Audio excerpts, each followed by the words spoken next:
معزز حاضرین اور محترم ناظرین و سامعین، السلام علیکم ورحمۃ اللہ وبرکاتہ۔ آج ہماری 6 روزہ تقاریر کی آخری کڑی ہے۔ آپ کو یاد ہوگا کہ سب سے پہلے خطاب میں ہم نے قرآن کا فلسفہ شہادت سمجھا، قرآن مجید میں یہ اصطلاح کس معنی میں آئی ہے، اور اس کے ساتھ ہی امت مسلمہ کا فرض منصبی، وَكَذَلِكَ جَعَلْنَاكُمْ أُمَّةً وَسَطًا لِتَكُونُوا شُهَدَاءَ عَلَى النَّاسِ وَيَكُونَ الرَّسُولُ عَلَيْكُمْ شَهِيدًا۔ تو اللہ کے دین کو بالفعل قائم کرنے کے لیے، تاکہ نوع انسانی پر ایک ابدی حجت قائم ہو جائے کہ اللہ کا دین قابل عمل ہے، اسے قائم کیا جا سکتا ہے، اور یہ بہترین سماجی نظام ہے، پولیٹیکو سوشو اکنامک سسٹم اس سے بہتر آج تک چشم فلک نے نہیں دیکھا۔ یہ حجت قائم کرنے کے لیے جن حضرات نے اپنی جانوں کا نذرانہ پیش کر دیا، گویا کہ وہ اللہ کے گواہ قرار پائے، ان کے لیے لفظ شہید استعمال کیا گیا۔ دوسرے لیکچر میں آپ کو یاد ہوگا کہ ہم نے یہ بات سمجھنے کی کوشش کی کہ جب اللہ کا دین جزیرہ نماء عرب میں قائم ہو گیا، اور گویا کہ ہم کہہ سکتے ہیں کہ انقلاب محمدی علی صاحب الصلاۃ والسلام کی تکمیل ہو گئی، تو جیسے کہ ہر انقلاب کے ساتھ ہوتا ہے، اس کے بعد کچھ کاؤنٹر ریولوشنری موومنٹس شروع ہوئی۔ چنانچہ سب سے پہلے اندرون ملک عرب جھوٹے نبی کھڑے ہو گئے، نبوت کے جھوٹے دعوے دار، اور بہت سے لوگوں نے حکومت کو زکوٰۃ ادا کرنے سے انکار کر دیا، اور یہ فتنہ اتنا بڑا تھا کہ واقعہ یہ ہے کہ اگر اسے کرش نہ کر دیا جاتا تو انقلاب محمدی علی صاحب الصلاۃ والسلام اسی وقت ناکام ہو جاتا۔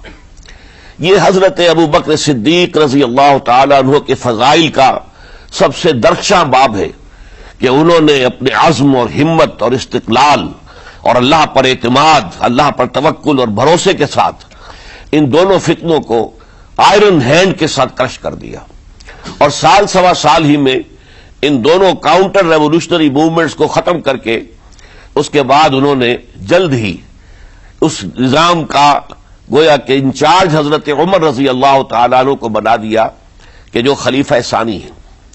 پھر ہم نے دیکھا کہ حضرت عمر کے زمانے میں رضی اللہ تعالیٰ عنہ توسیع کا جو عمل ہے، توسیع انقلاب محمدی کا عمل بڑی تیز رفتاری کے ساتھ جاری ہوا، فتوحات کا سیلاب آیا، ایران پوری سلطنت تہس نہس ہو کر رہ گئی، اس کے پرچے اڑ گئے، سلطنت روما اپنے تمام شمالی افریقی مقبوضات سے محروم، مغربی ایشیا سے اسے بے دخل کر دیا گیا، صرف وہ یورپ کے اندر محدود ہو کر رہ گئی۔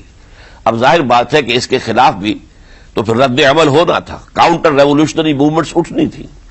تو سب سے پہلے حضرت عمر رضی اللہ تعالی عنہ کی خلافت اور اس کے چراغ کو بجھانے کے لیے ایران کی طرف سے رد عمل ظاہر ہوا۔ ہرموزان جو ایک بڑا ان کا جرنیل تھا، اس کی سازش اور ابو لولو فیروز کے ذریعے سے حضرت عمر رضی اللہ تعالیٰ عنہ کو شہید کر دیا گیا۔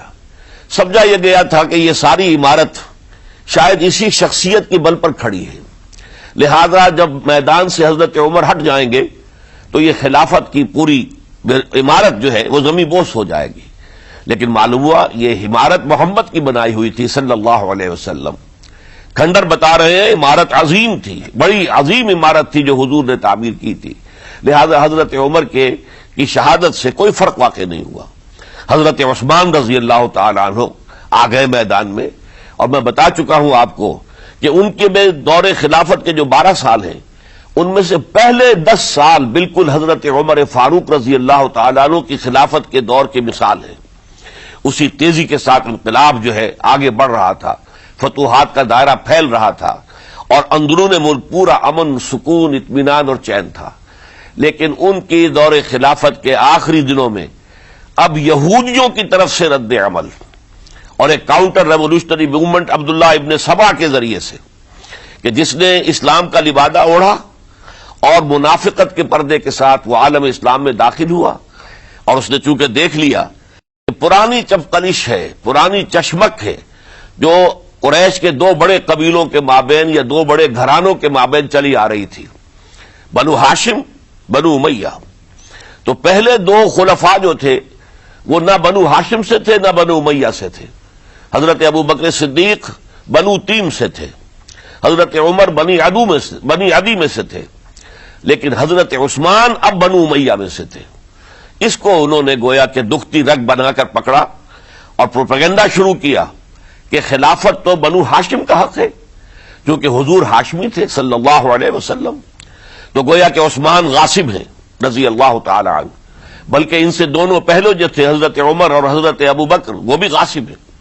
اس کے ساتھ ہی فتنے کی مختلف شکلیں انہوں نے شروع کی۔ یہ الفتنۃ الکبریٰ کہلاتا ہے ہماری تاریخ میں، عظیم ترین فتنہ، جس کے نتیجے میں حضرت عثمان رضی اللہ تعالیٰ عنہ شہید ہو گئے۔ اور ان کی شہادت کے بعد اگرچہ خلافت حضرت علی رضی اللہ تعالیٰ عنہ کے ہاتھ میں آئی، لیکن یہ کہ باہمی خانہ جنگی کا وہ سلسلہ شروع ہوا جو حضرت علی کے دور خلافت جو 5 سالوں پر مشتمل ہے، اس کے دوران مسلسل خانہ جنگی رہی۔ ایک طرف شیعان علی تھے، دوسری طرف شیعان عثمان آ گئے، جو حضرت عثمان رضی اللہ تعالیٰ عنہ کے قتل کے قصاص کے مطالبے کو لے کر سامنے آئے۔ جنگ جمل ہوئی، ایک رات میں 10,000 مسلمان شہید ہوئے۔ جنگ صفین میں 74,000 مسلمان شہید ہوئے۔ جنگ نہروان میں پھر 4,000 مسلمان شہید ہوئے۔ یہ شہادتیں جو چل رہی تھی، یہ کس لیے چل رہی تھی کہ جو بھی عمارت خلافت کی قائم ہوئی تھی اب اسے قائم رکھا جائے، اغیار کی طرف سے جو سازشیں ہو رہی ہیں، جو حملے ہو رہے ہیں، اسے ختم کرنے کے لیے ان کا مقابلہ کیا جائے۔ تو یہ اور اس کا یہ دور ختم ہوتا ہے حضرت علی کی شہادت پر رضی اللہ تعالی عنہ۔ اور یہ بات نوٹ کر لیجئے کہ حضرت علی کو شہید کرنے والے وہ خارجی تھے، عبد الرحمن ابن ملجم خارجی طبقے سے تعلق رکھتا تھا، جو پہلے حضرت علی کے لشکر میں شامل تھے، لیکن جب حضرت علی نے رضی اللہ تعالی عنہ تحکیم اور ثالثی کی تجویز قبول کر دی تو وہ ناراض ہو گئے کہ اللہ تعالیٰ ہی ہے حاکم اور حکم، ان الحکم الا للہ، یہ انسانوں کو حکم کیوں بنا لیا گیا؟ اور اس میں اتنی شدت اختیار کی کہ وہ علیحدہ ہو گئے، اس لیے انہیں خوارج کہا گیا۔ انہوں نے رائے یہ قائم کر دی جو مسلمان کبھی کوئی گناہ کبیرہ کا ارتکاب کرے گا وہ کافر قرار پائے گا، جب کافر ہوگا تو گویا کہ مرتد ہے تو واجب القتل، اس کا مال، اس کی عزت سب مباح ہے۔ یہ ہمارا سب سے پہلا گمراہ ترین فرقہ تھا۔ انہی میں سے 3 افراد نے بیٹھ کر اسکیم بنائی کہ یہ 3 افراد ایسے ہیں کہ جن کو اگر میدان سے ہٹا دیا جائے تو شاید مسلمانوں کی باہمی خانہ جنگی ختم ہو جائے اور مسلمان پھر کسی ایک خلیفہ پر راضی ہو جائے۔ اور یہ تینوں کافر ہیں، معاذ اللہ ثم معاذ اللہ۔ حضرت علی کافر ہیں، ان کو قتل کرنے کی ذمہ داری عبد الرحمن ابن ملجم نے لی۔ حضرت معاویہ قاتل ہیں، ان کے لیے کسی اور کو اسائن کیا گیا۔ عمرو بن العاص قاسم ہیں، ان کے لیے کسی اور کو اسائنمنٹ دی گئی۔ ہوا یہ کہ حضرت عمرو بن العاص وہ تو اس روز فجر کی نماز میں آئے نہیں، ان کی جگہ جو امام تھا وہ شہید کر دیا گیا۔ حضرت معاویہ رضی اللہ تعالی عنہ ان پر وار اوچھا پڑا، زخمی تو ہوئے لیکن یہ کہ پھر تندرست ہو گئے۔ حضرت علی رضی اللہ تعالی عنہ پر بہت کاری وار ہوا اور حضرت علی رضی اللہ تعالی عنہ کی شہادت سن 35 ہجری میں ہو گئی۔ یہ جو خلافت راشدہ کا اختتام یا تو سن 35 ہجری میں حضرت علی کی شہادت سے سمجھا جائے گا، یا میری ذاتی رائے ہے کہ نہیں، اس میں حضرت حسن کا دور خلافت بھی شامل ہونا چاہیے۔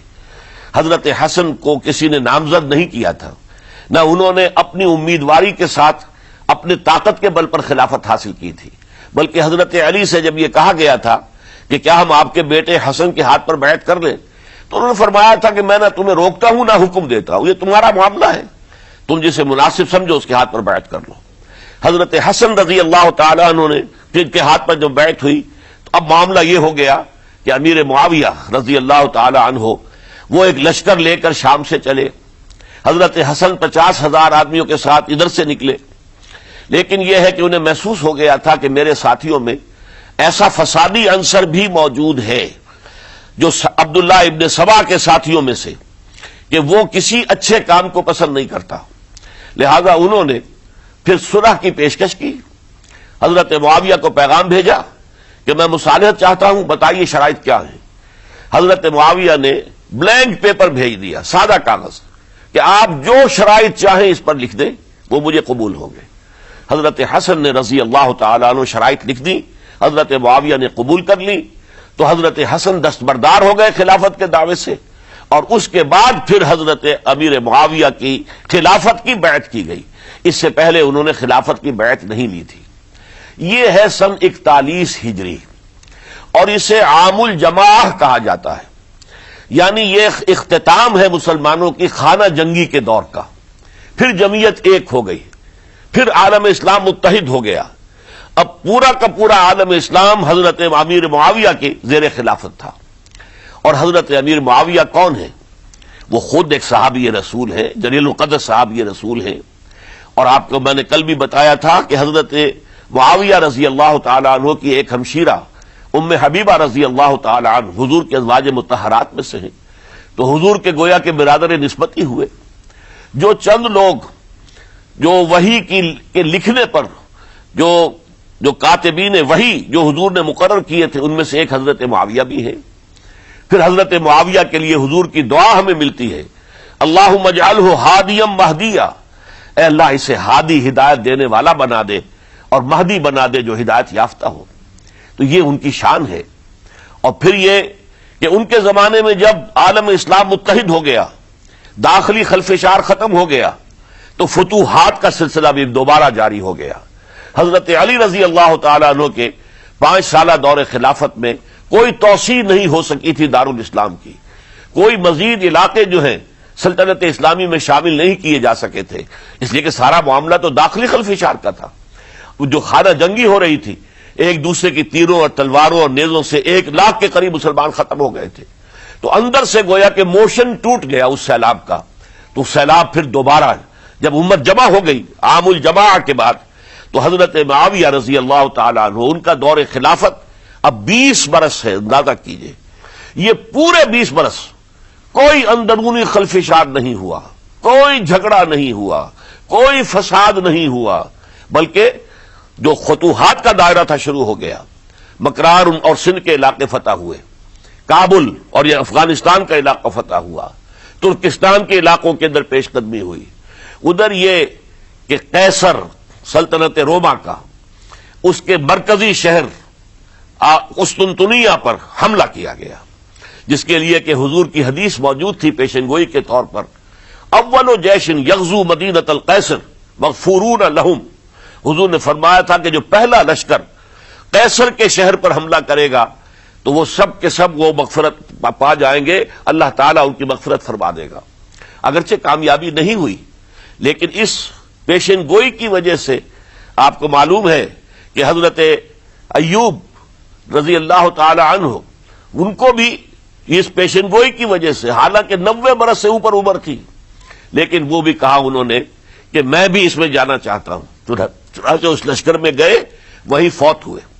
بہرحال یہ سارے کارنامے اپنی جگہ پر، امن و امان اپنی جگہ پر، اس کے باوجود اہل سنت والجماعت حضرت معاویہ کے دور خلافت کو خلافت راشدہ میں شامل نہیں سمجھتے۔ اس کی وجہ کیا ہے؟ خلافت راشدہ کی شرط اولین قرآن مجید کے حکم کے مطابق امرہم شورا بینہم، مسلمانوں کے باہمی معاملات باہمی مشورے سے طے پاتے ہیں۔ حضرت ابوبکر صدیق رضی اللہ تعالیٰ عنہ سقیفہ بنی سعدہ کے اندر مشورے کے بعد ان کو منتخب کیا گیا اور ان کے ہاتھ پر بیعت ہوئی۔ حضرت عمر رضی اللہ تعالیٰ عنہ کو حضرت ابوبکر نے مسلمانوں سے مشورہ کر کے پھر نامزد کیا۔ حضرت عثمان کے لیے حضرت عمر رضی اللہ تعالیٰ عنہ نے اپنے جانشین کے لیے 6 افراد پر مشتمل کمیٹی بنا دی، جو بڑے سے بڑے جو اصحاب جو جن کے بارے میں کہا گیا ہے کہ جن کو دنیا ہی میں بشارت دے دی گئی تھی، جو عشرہ مبشرہ میں سے جو باقی تھے، ان کے اوپر مشتمل کمیٹی بنا دی کہ آپ لوگ طے کر لیں اور اپنے سے کسی ایک پر جمع ہو جائیں۔ اس اعتبار سے حضرت علی کے ہاتھ پر بھی جو بیعت ہوئی ہے تو وہ اہل مدینہ کے دباؤ پر ہوئی ہے، ان کے مطالبے پر ہوئی ہے۔ حضرت علی خود جو ہے وہ خلافت کے مدعی نہیں تھے، بلکہ انکار کرتے رہے، چونکہ فتنے کا دور تھا۔ حضرت عثمان شہید ہوئے تھے مسلمانوں کے دل زخمی تھے. اس حالت میں وہ سمجھتے تھے کہ اگر میں یہ خلافت جو ہے اپنے ہاتھ میں لے لوں گا تو ہو سکتا ہے کہ اس کا حق ادا نہ کر سکوں. لیکن یہ کہ جب انہوں نے دیکھا کوئی اور بھی تیار نہیں، طلحہ بھی تیار نہیں، زبیر بھی تیار نہیں، تو آخر مسلمانوں کو بغیر امارت کے چھوڑا تو نہیں جا سکتا. تو حضرت علی نے وہ قبول کر لی. حضرت حسن کے بارے میں بتا چکا ہوں کہ ان کے بارے میں لوگوں نے کہا تو حضرت علی نے فرمایا میں نہ حکم دیتا ہوں نہ روکتا ہوں. لیکن حضرت امیر معاویہ رضی اللہ تعالیٰ عنہ صحابی بھی ہیں، حضور کے قرابت دار بھی ہیں، کاتبین وحی میں سے بھی ہیں. پھر ان کا دور حکومت امن، سکون، اطمینان ہر طرح سے جو ہے 20 برس تک کوئی داخلی خلفشات نہیں ہوا، کوئی فساد نہیں ہوا، کوئی باہمی جنگ و جدل نہیں ہوا، بلکہ فتوحات کا دائرہ آگے بڑھا. اس کے باوجود چونکہ انہوں نے طاقت سے خلافت حاصل کی، لہذا ان کے دور خلافت کو ہم خلافت راشدہ میں تسلیم نہیں کرتے، حالانکہ وہ خود راشد ہیں. اس لیے کہ تمام صحابہ کرام کے بارے میں سورہ حجرات میں فرمایا وَلَٰكِنَّ اللَّهَ حَبَّبَ إِلَيْكُمُ الْإِيمَانَ وَزَيَّنَهُ فِي قُلُوبِكُمْ وَكَرَّهَ إِلَيْكُمُ الْكُفْرَ وَالْفُسُوقَ وَالْعِصْيَانَ أُولَٰئِكَ هُمُ الرَّاشِدُونَ. تمام صحابہ کرام کی شان یہ ہے کہ اللہ تعالیٰ نے ان کے دلوں میں ایمان کو کھبو دیا ہے، ایمان ان کے دلوں میں رچ گیا ہے، بس گیا ہے، جم گیا ہے، اور کفر سے، فسق سے انہیں تبھی نفرت ہو گئی ہے. اور یہ سب کے سب راشدون ہیں. تو تمام صحابہ راشدون ہیں.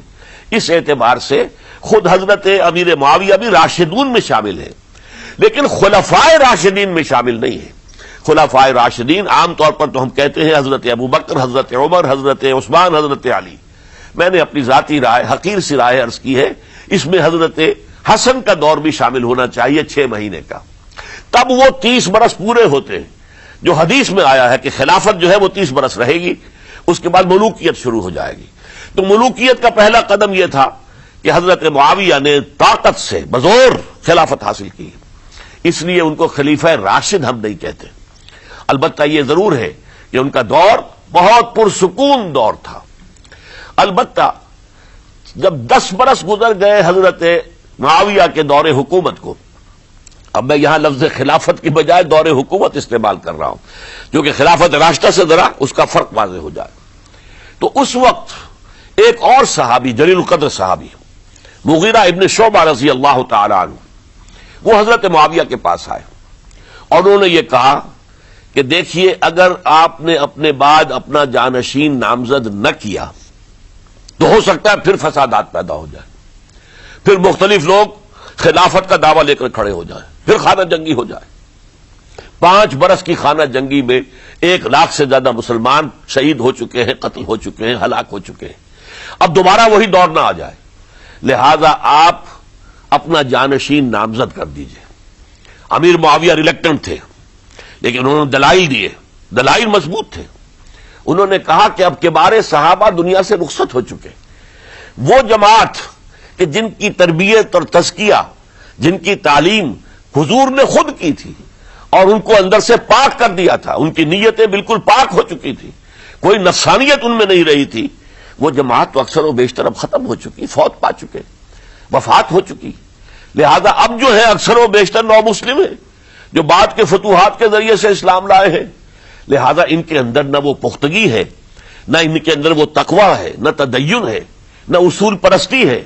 اسلام کی پوری تعلیمات جو ہیں وہ ان کے وجود کے اندر، ان کے شعور کے اندر گہری اتری ہوئی نہیں ہے. لہذا اب صورتحال وہ نہیں رہ سکے گی جو حضرت ابوبکر یا حضرت عمر یا حضرت عثمان یا حضرت علی کے زمانے میں تھی. لہذا آپ نامزد کیجئے. یہ بھی بتا دوں کہ مغیرہ ابن شعبہ کون تھے رضی اللہ تعالیٰ عنہ. نمبر 1 یہ کہ یہ اصحاب شجرہ میں شامل ہیں، جن 1400 یا 1800 افراد نے حضور سے بیعت کی تھی صلح حدیبیہ سے متصل قبل، اس درخت کے نیچے بیٹھ کر جس کے بارے میں سورہ فتح میں فرمایا گیا کہ لقد رضی اللہ عن المؤمنین اذ یبایعونک تحت الشجرہ. اللہ ان تمام اہل ایمان سے راضی ہو گیا جو ہے نبی صلی اللہ علیہ وسلم آپ کے دست مبارک پر بیعت کر رہے تھے اس درخت کے نیچے، ان میں سے موجود، ان میں یہ مغیرہ ابن شعبہ ہے. پھر مغیرہ ابن شعبہ وہ ہے کہ حضرت علی اور امیر معاویہ ان کے درمیان جو خانہ جنگی ہوئی اس میں ہمیشہ حضرت علی کے ساتھ رہے، حضرت علی کے ہی وہ سپورٹر تھے، ان کے ساتھ تھے. اس پہلو سے اچھی طرح سمجھ لیجئے کہ یہ نہیں ہے کہ وہ در حقیقت کو پہلے سے وہ امیر معاویہ کے ساتھی تھے، نہیں، لیکن اب جو صورتحال وہ دیکھ رہے تھے، جہاں دیدہ انسان تھے، بہت بڑے سیاستدان تھے، جانتے تھے حالات کو، حالات کے نفس پر ان کا ہاتھ تھا، لہذا انہوں نے یہ مشورہ دیا اور پھر امیر معاویہ نے اس مشورے کو قبول کر لیا اور یزید کی ولی عہدی کا اعلان کر دیا۔ یہ بالکل مڈل ہے حضرت امیر معاویہ کے دور خلافت کا درمیان، یہ 10 سال جب ہو گئے تھے حضرت امیر معاویہ کی خلافت کو یا حکومت کو، تب یہ معاملہ پیش آیا اور یزید کے ہاتھ پر یہ بیعت ولی عہدی تمام جو بھی مختلف گورنرز تھے ان کے ذریعے سے کہہ دیا گیا اپنے اپنے علاقے کے لوگوں سے بیعت لے لو۔ یہ بیعت عام طور پر لوگوں نے کر لی، البتہ 5 شخصیتیں جو بہت نمایاں تھیں انہوں نے اس بیعت سے انکار کیا۔ ان میں کون تھے ذرا نوٹ کیجئے۔ حضرت ابو بکر فوت ہو چکے، ان کے بیٹے عبد الرحمن ابن ابی بکر۔ حضرت عمر فوت ہو چکے، ان کے بیٹے عبداللہ ابن عمر۔ حضرت زبیر فوت ہو چکے، ان کے بیٹے عبداللہ ابن زبیر۔ حضرت عباس فوت ہو چکے، ان کے بیٹے عبداللہ ابن عباس۔ حضرت علی شہید ہو چکے، ان کے بیٹے حسین ابن علی رضی اللہ تعالی عنہم اجمعین۔ یہ 5 جو امت کے بہت بڑے 5 افراد کے گویا کے وہ چشم و چراغ تھے ان گھرانوں کے، انہوں نے انکار کیا، اور ان میں خاص طور پر عبد الرحمن ابن ابی بکر نے یہ جملہ کہا کہ تم چاہتے ہو کہ قیصر و کسریٰ کی سنت پر عمل کرو کہ باپ کے بعد بیٹا حاکم بن جائے، یعنی ایک قدم تو خلافت کا نظام پہلے ہی نیچے اتر چکا۔ مشاورت سے تو حضرت امیر معاویہ کا بھی جو نسب ہوا ہے وہ مشاورت سے نہیں ہوا۔ ایک درجے میں وہ جو اللہ تعالیٰ کے رسول نے عمارت بنائی تھی شاندار، اس خلافت کا جو سیاسی نظام تھا اس میں ایک تو کڑی آ چکی زوال کی کہ ایک شخص نے طاقت کے ذریعے سے خلافت حاصل کر لی، اب اس کی اگلی کڑی لانا چاہتے ہو کہ قیصر و کسریٰ کے طریقے سے خاندان کے اندر، ایک قبیلے کے اندر یہ خلافت جو ہے یا حکومت جو ہے نسل بعد نسل، باپ کے بعد بیٹا اور بیٹے کے بعد پوتا، اس کو ہم کبھی گوارا نہیں کریں گے۔ حضرت امیر معاویہ بہت دانشمند انسان تھے، انہوں نے ان 5 حضرات پر کوئی تشدد نہیں کیا، کوئی جبر نہیں کیا، بلکہ رہنے دیا، ٹھیک ہے یہ بیعت نہیں کر رہے، ابھی تو بیعت ولی عہدی ہے، کوئی حرج نہیں، لہذا کوئی جھگڑا، کوئی اس وجہ سے کوئی فساد، اس بنا پر کوئی جنگ نہیں ہوئی۔ 10 سال گزر گئے، یعنی 10 سال تک یزید ولی عہد رہا ہے، 10 سال تک، اور اس سوائے ان 5 بڑی شخصیتوں کے جو پوری امت تھی، عوام الناس تھے، ان سب نے اسے قبول کیا۔ یہ صورتحال اب جب پیدا ہوئی جب حضرت امیر معاویہ کا انتقال ہو گیا، یہ سن 60 ہجری ہے، اب سوال پیدا ہوا کہ وہ ولی عہدی کی بیعت اب بیعت خلافت میں منتقل ہو جائے گی، لہذا پھر یہ ہوا کہ سب لوگوں سے، سب گورنروں کو لکھ دیا گیا تمام صوبوں کے اندر کہ اپنے اپنے لوگوں سے بیعت لے لو۔ ظاہر بات ہے کہ وہاں کوئی ریفرنڈم نہیں ہوتا تھا، کوئی ووٹ نہیں ہوتے تھے کہ اس کی پرچیاں ڈالی جا رہی ہوں، ایک ایک شخص سے رائے لینا نہیں ہوتی تھی، بلکہ اس وقت کی جمہوریت یہ تھی اور شورائیت یہ تھی کہ ڈفرنٹ کلینز ہیں، ڈفرنٹ فیملیز ہیں، ڈفرنٹ ٹرائبز ہیں، ان کے سردار، ان کے بڑے لوگ، ان کے اہم لوگ بیعت کر لیں تو گویا کہ سب کی بیعت ہو گئی۔ وہ ایک قبائلی نظام تھا اور اس میں یہ نہیں تھا نظام کے ووٹ بنے ہوئے ہوں اور اس کی پرچیاں ڈالی جا رہی ہوں، تو تمام عالم اسلام نے گویا کہ بیعت قبول کر لی اب یزید کی بحیثیت خلیفہ۔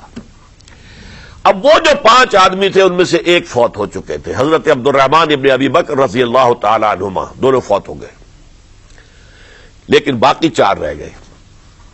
ان 4 کو نوٹ کیجئے، اور یہ بڑا سینسٹیو ایشو ہے جس پر میں اب گفتگو کر رہا ہوں۔ ان 4 میں کون ہیں؟ عبداللہ ابن عباس، عمر میں سب سے بڑے وہ ہیں، اور ان کی شان یہ ہے کہ انہیں حبر الامہ کہا گیا ہے، امت کے سب سے بڑے عالم، اور قرآن مجید کے وہ سب سے پہلے مفسر ہیں۔ اصل جو جتنی بھی تفسیری روایات ہمیں ملتی ہیں حضرت عبداللہ ابن عباس کے شاگردوں سے، تابعین سے، لہذا ان کا بہت اونچا مقام ہے۔ حضرت عبداللہ ابن عمر، ان کا مقام بھی آپ کو معلوم ہے، حدیثوں کی کتنی بڑی تعداد ہے جو عبداللہ ابن عمر سے مروی ہے، اور اس کو سلسلۃ الذہب کی پہلی کڑی کہا جاتا ہے۔ روایت حدیث میں جو سنہری زنجیر ہے اس کا آغاز حضرت عبداللہ ابن عمر ہے۔ ایک طرف یہ دونوں ہو گئے، ان دونوں کی رائے کیا ہوئی؟ اگرچہ کام غلط ہوا ہے، یہ اس طریقے سے قیصر و کسریٰ کی روایت پر عمل کرنا غلط ہے، لیکن یہ اتنی بڑی غلطی نہیں ہے کہ اس کی وجہ سے باہمی جنگ و جدال ہو، خوریزی ہو، ایک دوسرے کی گردنیں کاٹی جائیں اور فتنہ و فساد پیدا کر دیا جائے۔ لہذا انہوں نے یزید کی بیعت کر لی۔ دو حضرات رہ گئے، یہ نسبتاً نوجوان ہیں، ان دونوں کی پیدائش ہجرت کے بعد ہوئی ہے۔ ہجرت کے بعد پہلا بچہ جو مہاجرین میں پیدا ہوا ہے وہ عبداللہ ابن زبیر ہے، بلکہ کچھ عرصے تک مہاجرین میں جب کوئی پیدائش نہیں ہوئی تو وہ مکے مدینے کے منافقین نے کہنا شروع کر دیا تھا کہ یہ یہاں کے کمزور ہو گئے، نامرد ہو گئے، ان کی اولاد اب چلے گی نہیں۔ تو عبداللہ ابن زبیر جب پیدا ہوئے، اور آپ کو معلوم ہونا چاہیے وہ حضرت ابوبکر صدیق کے نواسے ہیں، حضرت عائشہ صدیقہ کی ہمشیرہ حضرت اسما کے بیٹے ہیں عبداللہ ابن زبیر، اور زبیر بہت شجاع، بہت ہی بہادر انسان تھے۔ تو عبداللہ ابن زبیر کے اندر بھی وہی کیفیات تھی۔ انہوں نے کہا نہیں، اس غلطی کو ہم برداشت نہیں کریں گے، خوردی ہوتی ہے تو ہو، لیکن ہم اسلامی نظام کو نیچے اترتا ہوا نہیں دیکھ سکتے۔ جیسے کبھی حضرت ابوبکر نے فرمایا تھا ایبدل الدین وانا حی، کیا دین میں ترمیم اور تنسیخ کر دی جائے گی؟ دین کو بدل دیا جائے گا، دین میں تحریف کر دی جائے گی جبکہ میں ابھی زندہ ہوں؟ میں جیتے جی یہ نہیں ہونے دوں گا۔ حضرت عبداللہ ابن زبیر کی یہ رائے ہوئی، وی ہیو ٹو چیلنج، ہم مقابلہ کریں گے، ہم اسے پیسیولی قبول نہیں کریں گے۔ انہوں نے بیعت سے انکار کیا اور مدینہ چھوڑ کر مکے جا کر حرم کے اندر پناہ گزین ہو گئے۔ یہی معاملہ حضرت حسین ابن علی رضی اللہ تعالی عنہما کا تھا، وہ بھی نہایت شجاع، نہایت جری، نہایت بہادر۔ انہوں نے بھی کہا کہ یہ غلط قیصر و کسریٰ کی روایت جو شروع ہو رہی ہے اسے ہم نے ریزسٹ کرنا ہے اور اسے ہم آگے نہیں چلنے دیں گے۔ ان پر بھی جب دباؤ ڈالا گیا کہ بیعت کرو تو وہ کچھ وقت مانگ کر کہ دیکھیے میں ایسا شخص نہیں ہوں کہ تنہائی میں علیحدہ کمرے میں بیٹھ کر بیعت کروں، جب عمومی بیعت لوگے تم سب سے تو میں بھی آ جاؤں گا، اس وقت لوگ فیصلہ کریں گے۔ تو بس اس وجہ سے پھر وہ گورنر جو تھا اس وقت مدینے کا، اسے اجازت لے کر آ گئے اور راتوں رات وہاں سے نکل کر وہ بھی مکے پہنچ گئے۔ تو اب یہ چار جو ہیں دو گروہوں میں تقسیم ہو گئے، 2+2۔ دو کی رائے یہ ہوئی کہ بات غلط ہے، لیکن اس کی بنا پر خونریزی، جنگ و جدال، جنگ آپس میں خونریزی کرنا یہ صحیح نہیں ہے، بلکہ مصلحت اس میں ہے کہ اس کو قبول کر لیا جائے۔ پھر اللہ تعالیٰ کو بہتر حالات پیدا کرے گا اس کے ذریعے سے، تعلیم کے ذریعے، تلقین کے ذریعے سے، جیسے نبی اکرم صلی اللہ علیہ وسلم نے اتنا عظیم انقلاب برپا کیا تھا۔ ہم کوشش کریں گے کہ نظام حکومت کی اصلاح ہو جائے، لیکن اس وقت اگر ہم اڑ گئے تو پھر گویا کہ خوریزی اور فساد اور باہمی جو جنگ ہے وہ شروع ہو جائے گی۔ اور دو حضرات کی رائے ہوئی کہ نہیں، ہمیں ہر صورت میں رجسٹ کرنا ہے، خوریزی ہوتی ہے تو ہو، ہمیں جانے دینی پڑتی ہے تو دیں گے، ہم شہادت قبول کریں گے، لیکن اس غلطی کو قبول نہیں کر سکتے۔ تو میں اس کے لیے عرض کر رہا ہوں، یہ تیسری شہادتوں کا جو دور شروع ہوا ہے، پہلا شہادتوں کا دور حضور کا دور، دین کو قائم کرنے کی جد و جہد میں جنہوں نے جانیں دی ہیں۔ دوسرا دور اس دین کے خلاف جو کاؤنٹر ریولوشنری موومنٹس آئی ہیں ان کو رفع کرنے کے لیے جانے دینا۔ ہزاروں صحابہ کی جانیں اس میں بھی گئی ہیں، وہ سیلمہ ابن کذاب ہو یا مانعین زکوٰۃ ہو، ان کے خلاف جو جہاد ہوا۔ پھر ظاہر بات ہے کہ حضرت عثمان رضی اللہ تعالیٰ عنہ کے بعد جو فساد ہوا، وہ شہادتیں کیا تھی؟ اس دین کے نظام کو قائم رکھنے کے لیے، انٹیکٹ رہے، دشمن اس کے اندر رکھنے ڈالنے میں کامیاب نہ ہو جائے۔ اب تیسرا دور وہ آ رہا ہے کہ جبکہ داخلی طور پر اس نظام خلافت کے اندر زوال شروع ہو رہا ہے، اس زوال کو روکنے کے لیے کہ وہ اپنی اصل جو خلافت کا نظام اللہ نے اور اس کے رسول نے دیا ہے اس کی بنیاد پر قائم رہے، لہذا ہم ریزسٹ کریں گے اس تبدیلی کو اور میدان میں آ کر مقابلہ کریں گے۔ یہ حضرت عبداللہ ابن زبیر رضی اللہ تعالی عنہما اور حسین ابن علی رضی اللہ تعالی عنہما، اب ان دونوں میں ایک اختلاف ہوا۔ حضرت عبداللہ ابن زبیر کی رائے یہ تھی کہ یہ مکہ ہے، یہ اللہ کا گھر ہے، یہ حرم ہے، اور یہاں کے لوگ بہت سے برے اثرات سے ابھی تک بچے ہوئے ہیں، پاک ہیں، لہذا ہمیں یہاں رہنا چاہیے۔ اس کو مرکز بنا کر ظاہر بات ہے اسی مکے سے محمد الرسول اللہ صلی اللہ علیہ وسلم نے دعوت شروع کی تھی، وہیں سے وہ پھیل کر جو ہے ایک عظیم انقلاب کی شکل اس نے اختیار کی تھی، ایک عظیم مملکت جو ہے حضور چھوڑ کر گئے تھے۔ تو ہمیں مکے میں رہ کر ہی اپنی تحریک شروع کرنی چاہیے۔ لیکن ادھر حضرت علی کے پاس پیغام آ رہے تھے کوفے سے، کوفہ چونکہ حضرت حسین کے پاس پیغام آ رہے تھے کوفے سے، چونکہ کوفے کو حضرت علی نے دارالخلافہ بنا لیا تھا، اور وہاں سمجھا جاتا تھا کہ حضرت علی کے ہمدرد اور حضرت شیعان علی جنہیں ہم کہیں، ان کے ساتھی ہم خیال یہ لوگ ہیں کثرت کے ساتھ، اور وہاں سے اب خطوط کا تانتا شروع ہو گیا، آپ یہاں آئیے، ہم بےتاب ہیں، آپ کا استقبال کریں گے، آپ کے ہاتھ پر بیعت کریں گے، تاکہ یہ جو قیصر و کسریٰ کی سنت شروع ہو رہی ہے اس کو روکا جا سکے۔ وہ تانتا بندھا ہوا ہے خطوط کا۔ تو حضرت حسین رضی اللہ تعالیٰ عنہ نے فیصلہ کر لیا کہ میں کوفے جاؤں گا۔ حضرت زبیر روکتے رہ گئے کہ نہیں، کوفیوں پر اعتماد نہ کیجیے، یہ زبانی کلامی ساتھ دیتے ہیں، جب ڈنڈا چلتا ہے تو پھر یہ ہٹ جاتے ہیں میدان سے، ان پر اعتماد نہ کریں آپ، لہذا یہی مکے میں رہیے اور ہم دونوں مل کر ایک بڑی طاقت بن جائیں گے، اور یہ مکہ جو ہے ہمارے لیے حصار ہے، یہ ہمارے لیے پناہ گاہ ہے، یہاں سے اس دعوت کا آغاز کیا جائے۔ اب یہ افسوس ہے اسے اللہ کی مشیت سمجھا جائے، اللہ کی مرضی ہے، جو کچھ ہوتا ہے وہ تو بے اذن رب ہوتا ہے، اللہ اپنی مصلحتوں سے ہم سے زیادہ واقف ہے، ہم تو نہیں سمجھ سکتے۔ حضرت حسین نے فیصلہ کیا اور ڈٹ گئے اس فیصلے پر کہ میں کوفے جاؤں گا۔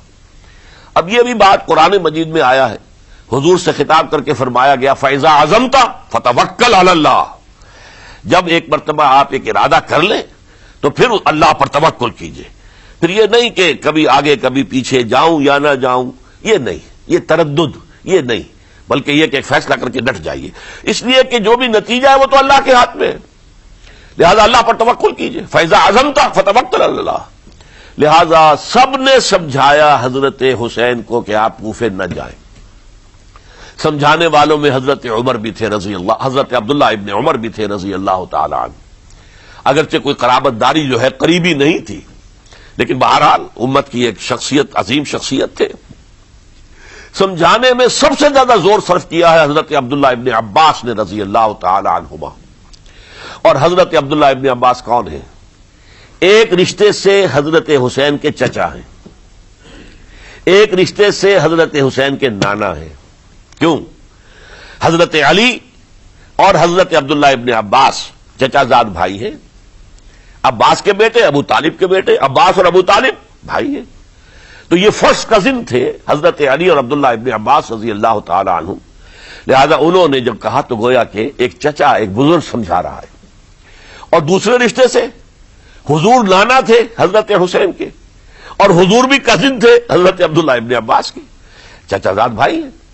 اس حوالے سے سمجھ لیجئے کہ حضور کے کزن نانا کے درجے میں آ گئے، تو یہ دو رشتے تھے حضرت عبداللہ ابن عباس کے، اور انہوں نے بڑی الہا و زاری کے ساتھ، بڑی اپنے مقام سے نیچے اتر کر خوشامد کی ہے، حسین خدا کے لیے باز آ جاؤ، حسین خدا کے لیے باز آ جاؤ، حسین اگر جانا ہی ہے تو اپنے بال بچوں کو لے کر نہ جاؤ، جس طریقے سے تمہارے باپ حضرت علی رضی اللہ تعالیٰ عنہ کو کوفہ کے اندر ذبح کر دیا گیا، کہیں ایسا نہ ہو کہ تمہیں بھی تمہارے بال بچوں کے سامنے ذبح کر دیا جائے، باز آ جاؤ۔ لیکن حضرت حسین اب اللہ کی طرف سے ان کے دل میں ایک ارادہ پختہ ہو چکا تھا، اور انہوں نے حضرت مسلم بن عقیل کو بھیجا تھا کہ جاؤ میری طرف سے کوفے والوں سے بیعت لے اور پھر مجھے اطلاع دو۔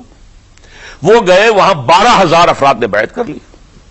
اب ان کا خط آ گیا کہ یہاں تو فضا بالکل ہموار ہے، اتنے لوگوں نے بیعت کی ہے، باقی بھی جیسے ہی آپ سامنے آ جائیں گے سب بیعت کر لیں گے، لہذا یہاں پر وہ ریزسٹنس کے لیے گویا کہ ہمارے پاس طاقت اس کوفے کے اندر بہت مضبوط طاقت ہوگی کہ ہم یزید کی حکومت کے خلاف ریزسٹ کر سکیں۔ اس کے بعد ہوا کیا؟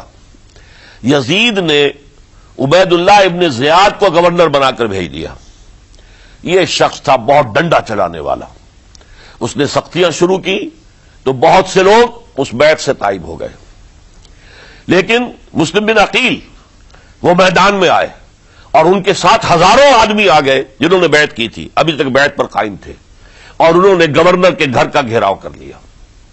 گورنر کے ساتھ 30-40 آدمی تھے کل، وہ چھتوں پر چڑھ گئے، وہاں سے پتھراؤ کیا، اور وہاں سے جو 30-40 آدمی کوفے کے تھے ان سے کہا تم اپنے اپنے لوگوں کو کہو کہ چلے جائیں واپس یہاں سے۔ انہوں نے اوپر سے کہنا شروع کیا، ڈرایا، بہت خوفناک نتیجہ نکلے گا، اب عبید اللہ ابن زیاد تم سب کو ہلاک کر دے گا۔ ایک ایک کر کے بھیڑ چھٹتی چلی گئی اور صرف چند افراد رہ گئے، اور اس کے نتیجے میں حضرت مسلم بن عقیل شہید کر دیے گئے، بلکہ ایک شخص حامی نے انہیں پناہ دی تھی کوفے میں، ان کو بھی قتل کر دیا گیا، شہید کر دیا گیا۔ اس پر یہ ہے کہ انہوں نے ایک شخص کے ذریعے سے پیغام دیا قتل کیے جانے سے پہلے کہ دیکھو میرا تو وقت آ گیا ہے، میں تو اب قتل ہو جاؤں گا، شہید کر دیا جاؤں گا، تو میرا پیغام حسین تک پہنچا دو رضی اللہ تعالی عنہ کہ یہاں یہ بغاوت ہو گئی۔ لوگوں نے، کوفیوں نے، الکوفی لا یوفی، کوفی جو ہے وہ پورا نہیں کرتا اپنے عہد کو اور وفا کو، اس کا ایک ثبوت ہمیں مل گیا ہے، یہ سب کے سب منحرف ہو گئے بیعت سے، آپ جہاں تک آ گئے وہاں سے واپس چلے جائیے۔ جب حضرت حسین کے پاس یہ پیغام پہنچا اور انہوں نے ارادہ کیا کہ ٹھیک ہے یہ تو حالات بدل گئے، لہذا واپس چلنا چاہیے، شاید عبداللہ ابن زبیر کی رائے ہی صحیح ہے، ہمیں مکے ہی میں بیٹھ کر کام کرنا چاہیے، لیکن اب جو ہے عرب کا ایک خاص مزاج ہے۔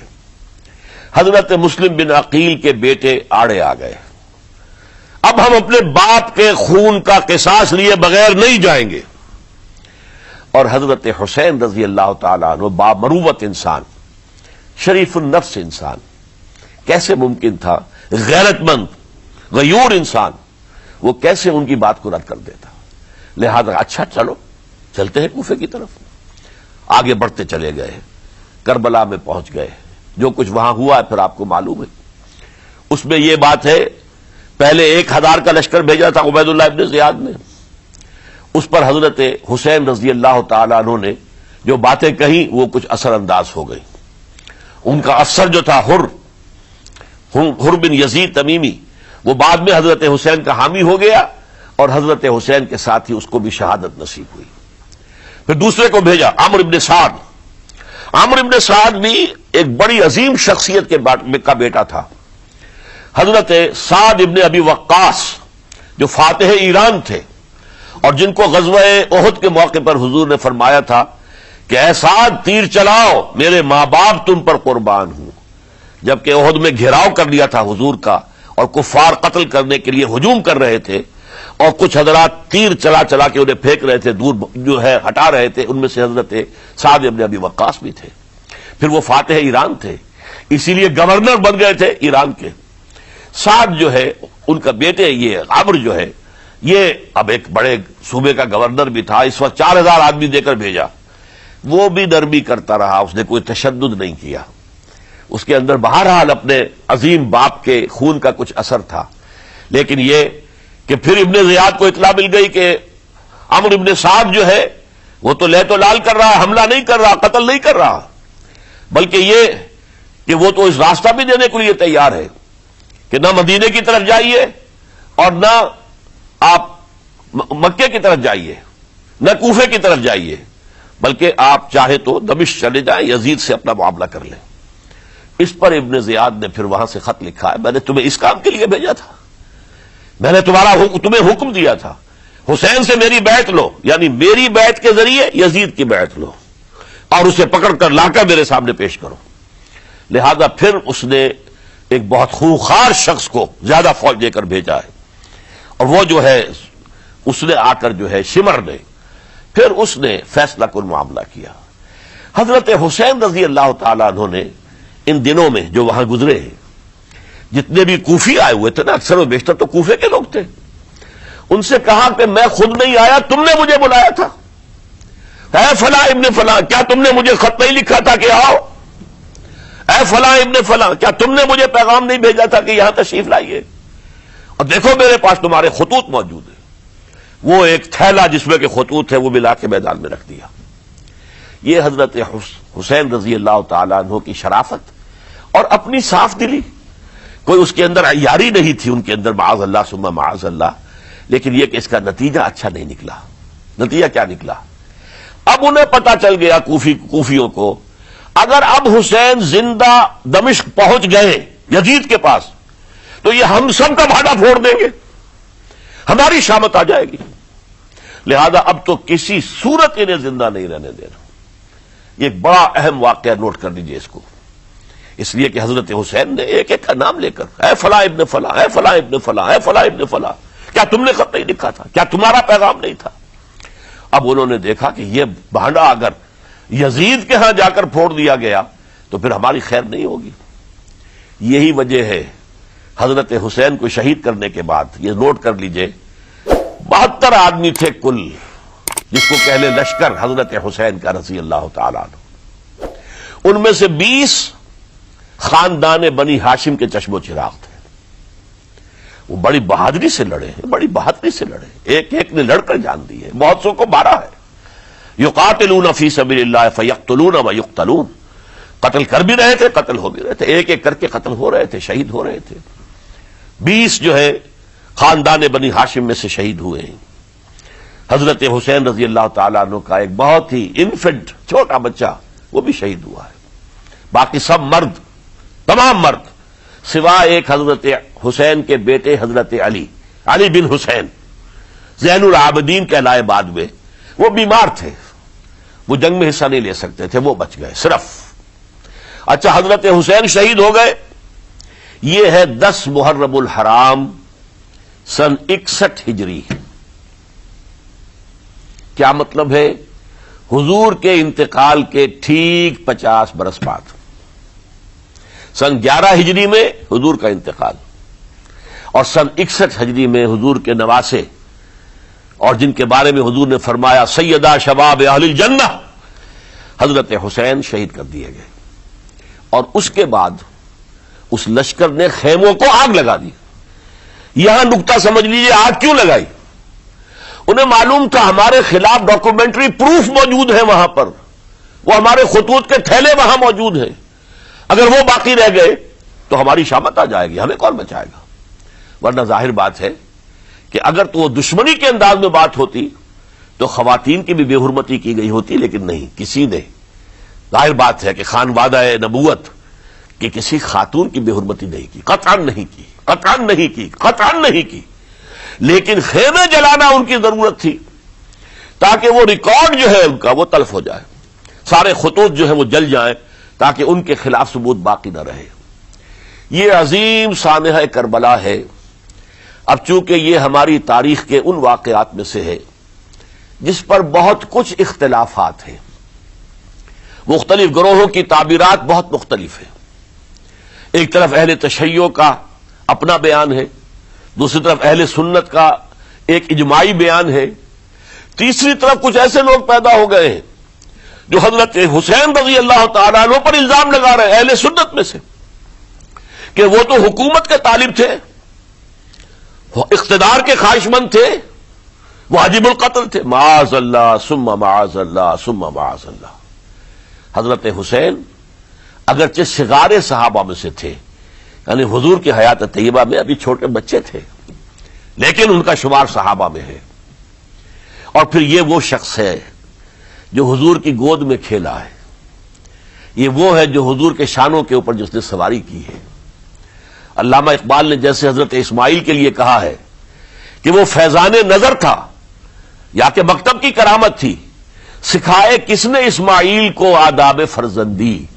ظاہر بات ہے حضرت اسماعیل کسی اسکول اور مدرسے دارالعلوم میں پڑھے نہیں تھے کہ وہاں پتہ چلتا کہ والد کا حق کیا ہے۔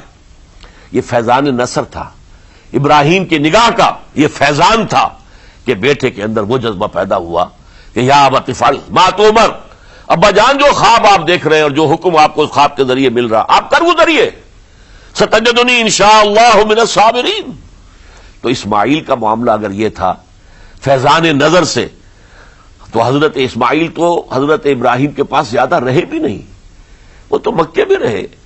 حضرت عثمان جو حضرت ابراہیم تو شام میں رہتے تھے، کبھی کبھی آ جاتے تھے، بس اس سے زیادہ معاملہ نہیں تھا۔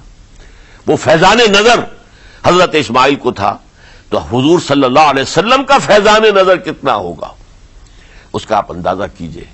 یہ کوئی جنگ اقتدار نہیں تھی، معاذ اللہ ثم معاذ اللہ ثم معاذ اللہ۔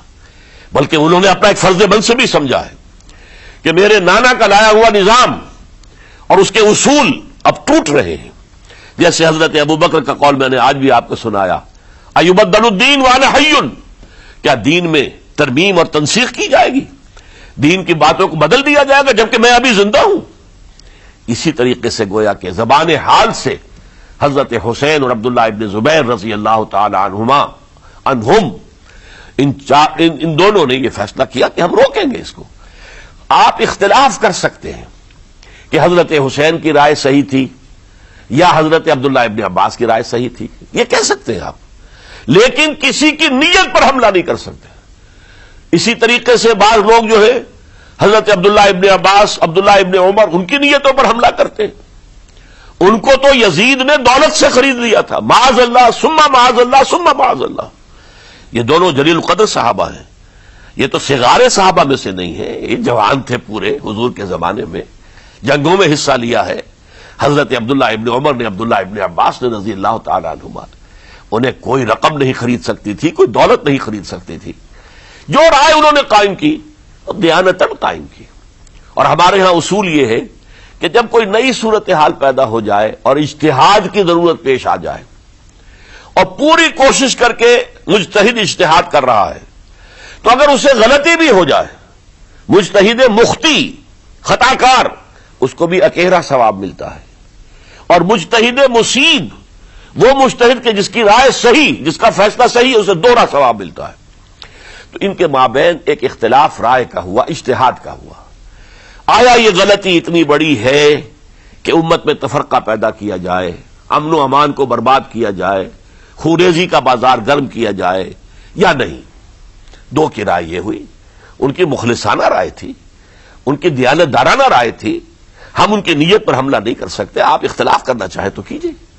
اسی طرح حضرت عبداللہ ابن زبیر اور حضرت حسین ابن علی رضی اللہ تعالی عنہ، ظاہر بات ہے کہ ان کا بھی ایک اجتہادی رائے تھی کہ نہیں، یہ دین کے نظام کے اندر بہت بڑا رکھنا پڑ رہا ہے، یہ تو اب قیصر و کسریٰ کی سنت شروع ہو رہی ہے، یہ اسلام کے دین کے اوپر طریقہ نہیں، عمل نہیں ہو رہا ہے، تو ہم اسے اپنی جانوں کا نذرانہ دے کر بھی اسے روکیں گے، روکنے کی کوشش کریں گے، رکے نہ رکے ہم اپنی جانیں دے دیں گے. یہ بھی دیانت دارانہ رائے تھی، مخلصانہ رائے تھی. ان کی نیت پر کوئی حملہ کم سے کم اہل سنت والجماعت میں سے کسی شخص کو حق نہیں ہے. اس لیے کہ اہل سنت والجماعت کا کہنا یہ ہے، الصحابۃ کلھم عدول، صحابہ جتنے بھی ہیں وہ سب کے سب عدول ہیں، ان میں بدنیتی نہیں آ سکتی، خطا ہو سکتی ہے. اہل سنت کے نزدیک معصومیت خاصہ نبوت ہے، نبوت ختم ہو گئی محمد الرسول اللہ صلی اللہ علیہ وسلم پر. آپ کے بعد معصوم کوئی نہیں، ابو بکر بھی معصوم نہیں، عمر بھی معصوم نہیں، عثمان بھی معصوم نہیں، علی بھی معصوم نہیں رضی اللہ تعالی عنہ اجمعین. تو معصوم کون ہوگا؟ عبداللہ ابن عباس بھی معصوم نہیں، عبداللہ ابن زبیر بھی جو ہے معصوم نہیں، حسین ابن علی بھی معصوم نہیں، اسی طریقے سے عبداللہ ابن عمر، عبداللہ ابن زبیر، کوئی معصوم نہیں. انہوں نے اپنی رائے قائم کی ہے، اس پر عمل کیا ہے دیانت دارانہ سنسیریٹی کے ساتھ، اور ان کے لیے اللہ تعالیٰ کے ہاں ہر طرح کا اجر و ثواب ہے، سب کے لیے. حضرت عبداللہ ابن زبیر کی رائے اس اعتبار سے بہتر ثابت ہوئی، انہوں نے مکے میں پھر حکومت قائم کی، 9 برس تک ان کی حکومت قائم رہی. بنو امیہ ختم نہیں کر سکے اسے. سن 73 میں جا کر ان کی شہادت ہوئی ہے. اور ایک مرحلہ تو وہ بھی آیا تھا کہ شام اور مصر کی دونوں صوبے جو ہیں وہ بھی ان کے تحت آ گئے تھے.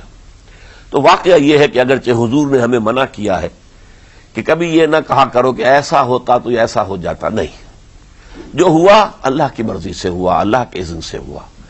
حدیث کے الفاظ ہیں، ان کلمۃ اللہ تفتح عمل الشیطان. یہ جو لو کاش یہ ہو جاتا، کاش یوں ہو جاتا تو بڑے اچھے نتیجے نکلتے، یہاں سے شیطان کا عمل شروع ہو جاتا ہے. ورنہ واقعہ یہ ہے کہ دل سے یہ بات نکلتی ہے. اگر حضرت حسین اور عبداللہ ابن زبیر یکجا ہو جاتے اور مکے کو اپنا مرکز بنا کر جو عظیم مقصد انہوں نے اپنے سامنے رکھا تھا کہ یہ جو روایت غلط آ رہی ہے اسلام کے دینی سیاسی نظام کے اندر، اس کو ہم روکیں گے، تو اللہ تعالیٰ انہیں کامیابی عطا فرما دیتا. لیکن یہ پھر ہم کہیں گے ما شاء اللہ کان وما لم یشاء لم یکن، جو اللہ نے چاہا وہ ہوا اور جو اللہ نے نہیں چاہا وہ نہیں ہوا۔ حضرت حسین کو وہ عظیم شہادت اللہ نے دینی تھی، وہ اونچا مقام عطا کرنا تھا، اور پھر ان کی عظیمت، ان کا صبر، ان کا ثبات، ان کا استقلال، معلوم ہوا کہ اللہ تعالیٰ نے انسانوں کے اندر کتنی کچھ طاقت رکھی ہوئی ہے اور کتنی کچھ صلاحیتیں اللہ نے ودیعت کی ہیں۔ وہ جس طرح ڈٹے رہے، کھڑے رہے، واقعہ یہ ہے کہ وہ بھی نوع انسانی کے لیے ہمیشہ کے لیے ایک سبق ہے، اور وہ سبق یہ ہے کہ آپ حق، جو بھی آپ حق سمجھیں اس حق کے اوپر ڈٹ کر کھڑے ہو جائیں، اور اس میں پرواہ نہ کیجئے کہ آپ کی نفری کم ہے یا آپ کے ساتھ تعداد زیادہ، کوئی خیال نہ کیجئے، اس کے فکر نہ کیجئے کہ حالات ادھر ہیں یا ادھر ہیں، حالات سازگار آپ کے دشمن کے ساتھ ہیں یا آپ کے ساتھ ہیں، کوئی فکر نہ کیجئے۔ حق حق ہے، اس کا ساتھ دینا لازم ہے، اس کے لیے جان دے دینا یہ سب سے بڑی کامیابی ہے۔ وَلَا تَقُولُوا لِمَن يُقْتَلُ فِي سَبِيلِ اللَّهِ أَمْوَاتٌ، ہرگز نہ کہنا ان کو جو اللہ کی راہ میں قتل ہو جائیں کہ وہ مردہ ہیں، بل احیاء، وہ تو زندہ ہے، ولیکن لا تشعرون، تمہیں شعور نہیں ہے۔ وَلَنَبْلُوَنَّكُمْ، اب یہ تمام مسلمانوں سے خطاب ہو رہا ہے، ہم تمہیں لازماً آزمائیں گے، بِشَيْءٍ مِّنَ الْخَوْفِ، خوف سے، وَالْجُوعِ، اور بھوک اور فقر و فاقے سے۔ حضرت حسین اور ان کے ساتھیوں کو پیاس کے ذریعے سے آزمایا گیا ہے، حالانکہ دریا دور نہیں ہے لیکن پانی بند کر دیا گیا، کیسی کیسی شدت اور کیسے کیسے سخت حالات کا سامنا کیا، لیکن جھکے نہیں، گردن نہیں جھکی، ڈٹے رہے اپنے موقف کے اوپر۔ وَلَنَبْلُوَنَّكُمْ بِشَيْءٍ مِّنَ الْخَوْفِ وَالْجُوعِ وَنَقْصٍ مِّنَ الْأَمْوَالِ وَالْأَنفُسِ وَالثَّمَرَاتِ، اور ہم تمہیں جانی اور مالی نقصانات کے ذریعے سے آزمائیں گے۔ وَبَشِّرِ الصَّابِرِينَ، اور اے نبی بشارت دے دیجئے صبر کرنے والوں کو۔